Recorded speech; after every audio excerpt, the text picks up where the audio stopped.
Hey, what's up guys? Thanks for stopping by the channel. So for this video, we're going to be talking about the Ginault Ocean Rover, the version 2.5.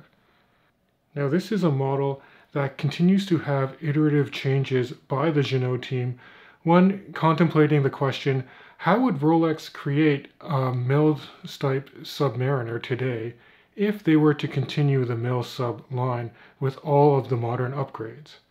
To that end, this microbrand not only set out to make a homage to the Mil-Sub, but went beyond to make some subtle refinements that greatly enhances this diver's wearability on the wrist, as well as legibility with this Gen 2.5 model of the Ocean Rover. Now I do want to thank John over at the Ginault team for sending in this watch for the review, and to be fully transparent, I did not have to pay to have this watch sent in to the channel, but no money changed hands, and Ginault did not provide any input into making this video. Now, if you do want more information or would like to purchase the Ocean Rover after watching this review, I'm going to leave a link to the Ginault website in the description of this video. I'll also leave a video tag to my past comparison of the Ginault Silent Service to a modern Rolex Submariner that I previously owned, in case you want to see the level of finishing and quality side by side for these two dive watches. Now what I'd like to do is give you a basic rundown of the specifications for the Ocean Rover 2.5, tell you what I really like about this watch, how it compares to some other divers in my collection, and identify some potential points for improvement. Ginault went for the case dimensions of a traditional 5-digit Rolex Submariner, which I really appreciate, and it's a 316L stainless steel case and bracelet with lots of hand finished and applied elements on it. The case diameter is an even 40 millimeters across, it measures 47.5 millimeters lug to lug, and only 11.3 millimeters in overall thickness because they did slim down the case back. I also greatly appreciate the even 20 millimeter lug opening with this design, as I have a whole plethora of 20 millimeter straps which are easier to find than the current generation of a Submariner, which requires straps that are an odd 21 millimeters. The bracelet has a really nice taper to it from 20 millimeters at the head of a watch down to about 15 millimeters before you hit the clasp, and it's a very good bracelet and clasp setup that is reminiscent of an oyster bracelet and glide lock clasp that you would get from a Submariner. Even details like the screwed links used to size and hold the bracelet together have excellent tolerances and follow the Rolex design language. Now focusing on the clasp, it's been reprofiled from prior Ocean Rover versions to be more durable and comfortable, and they really did a great job with a glide lock system to give you multiple levels of on-the-fly adjustability. Now on the wrist, the Ocean Rover 2.5 wears incredibly well, and the proportions allow it to suit a large different range of wrist sizes. And for reference, my wrist is 7.5 inches, and you can see that it really wears well and conforms to the wrist, and I actually prefer this wearing experience over the Rolex Submariner that I owned. Now the watch and bracelet only weigh in at 138 grams when sized up for my wrist, and of course you can lighten that a little bit more if you throw it on a 20 millimeter strap. Now with respect to the dial and dive bezel for this watch, it works well. Starting off with the sapphire crystal, it now has a triple layer clear anti-reflective inner treatment, so the dial is even more striking than before, and you don't get a blue hue to the anti-reflective coating. The Cyclops on the crystal is also very clear and magnifies the date 2.5 times very well. And the dial color is done with a high gloss enamel black, and the hour indices are applied with a printed minute track at the very periphery where it meets a metal rehaut. There are lots of printed elements on the dial, which include the Ginault logo and name, as well as 4 lines of text towards the bottom of the dial. Notably for this Ocean Rover 2.5 version, full minute markers are now found near the 6 o'clock area, where the hand-built in America is written. This should make it easier to tell the time accurately near the bottom of a dial.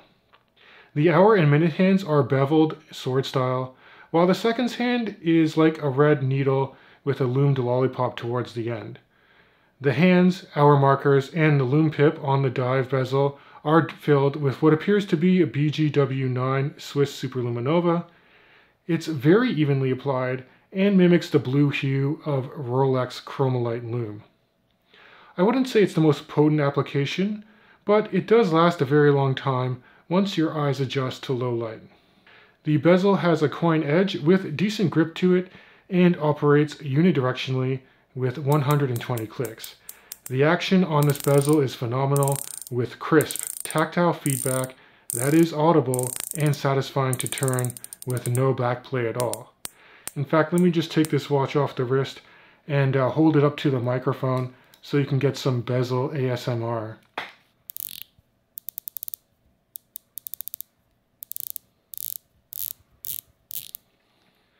So this insert is made of ceramic that is engraved with a full 60-minute graduated scale, and it has a loom pip at the triangular 12 o'clock marker. Now you can order the Ocean Rover 2.5 with the black or blue ceramic bezel insert. I did opt for the blue version as it's a bit different, and this color really plays with different ambient light, and it gives off different shades of blue, gray, or even faint purple. Now powering this watch is an automatic Sellita SW200 in elaborate grade that is also 5-position regulated over a course of 6 weeks. This is a nice touch from Ginault, and they even provide you with a certificate to show how well the watch performs over the course of the 6 weeks for accuracy. This is a fairly robust movement that has approximately 38 hours of power reserve, beats away at a modern 4 Hz, has manual winding and hacking features, and pivots on 26 joules. Time setting is done via the traditional way of unthreading the screw-down crown, which is easy to grip, signed with the Ginault logo, and flanked by crown guards. In the open position, you can manually wind the movement, and moving the crown out one position will allow you to quickly cycle through the date. And then pulling out the crown all the way to extremity does stop the seconds hand by hacking the balance, and you can set accurately to any reference time you want. One thing I did note with the crown tube extended out is that it does have some nice gaskets on it, and this does of course aid in that watch's 300 meters of water resistance. And I'll also add that rethreading the crown is very easy to operate and with smooth action.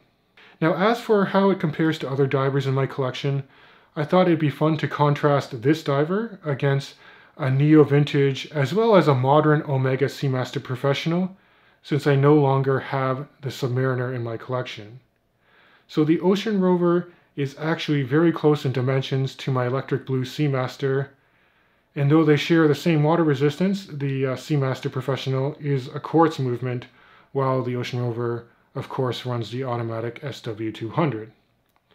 Now these watches also have a similar handset in sword style, which I really like. And you can also see how the steel bezel on the Seamaster contrasts to the ceramic insert that's used by Ginault.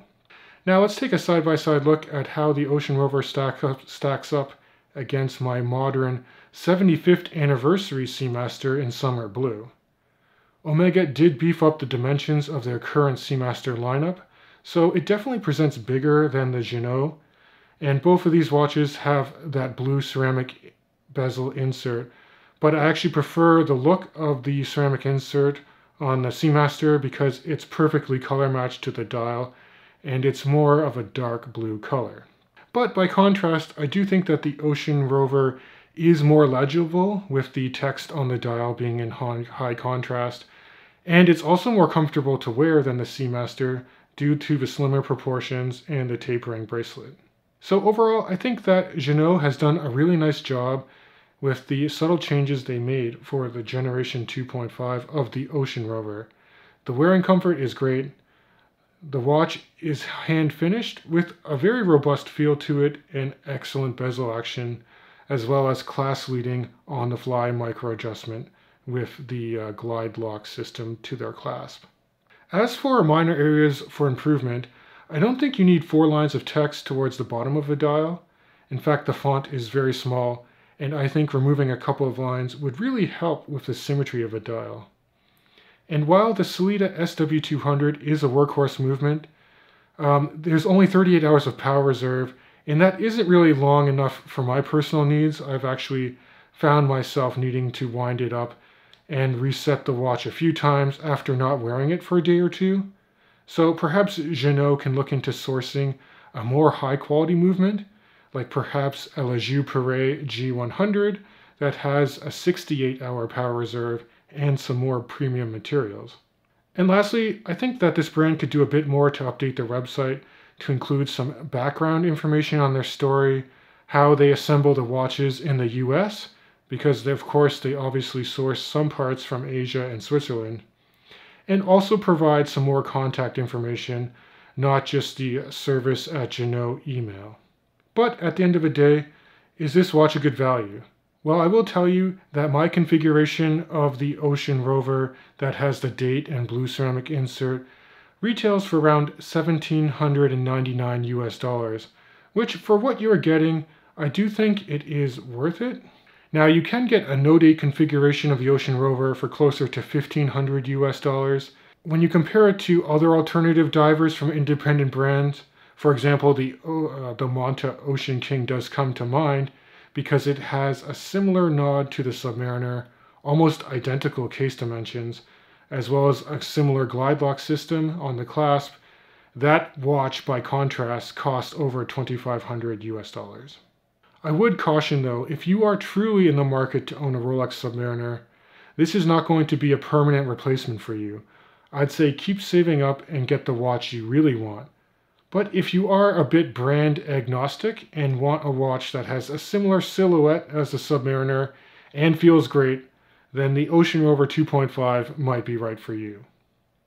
But as always, I'd love to hear your thoughts on this watch in the comments section of the video, and if you enjoy the content, please consider subscribing to my YouTube channel. It really does help me out. Thanks again to the Ginault team for sending in this watch for the review, and I can't wait to catch you guys in the next video.